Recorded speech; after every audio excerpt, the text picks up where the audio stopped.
అందరికీ నమస్తే. నేను రవికుమార్ కావలి, మీ బిత్తిరి సత్తి. అయితే ఈ మధ్యన ఒక వీడియో వైరల్ చేస్తున్నారు. సో అందులో వాస్తవం ఏమీ లేదు.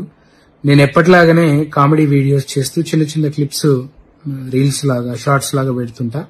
అందులో చిన్న స్పెల్లింగ్ మిస్టేక్ అయింది. సో భగవద్గీత అంటే నేను ఆరాధిస్తా, పారాయణం చేయడానికి ప్రయత్నిస్తుంటా, ప్రచారం చేస్తుంటా.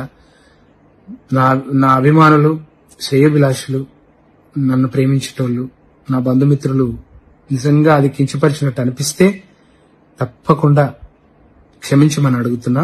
కానీ ఉద్దేశపూర్వకంగా చేస్తే మాత్రం అది ఎదుర్కొంటా ఖచ్చితంగా.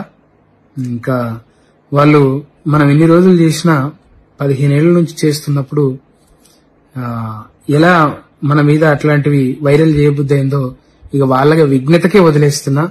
Thank you. ఎప్పుడూ మిమ్మల్ని నవ్వించడానికి, మిమ్మల్ని హ్యాపీగా ఉంచడానికి నేను వీడియోలు తీస్తుంటాను. Thank you so much.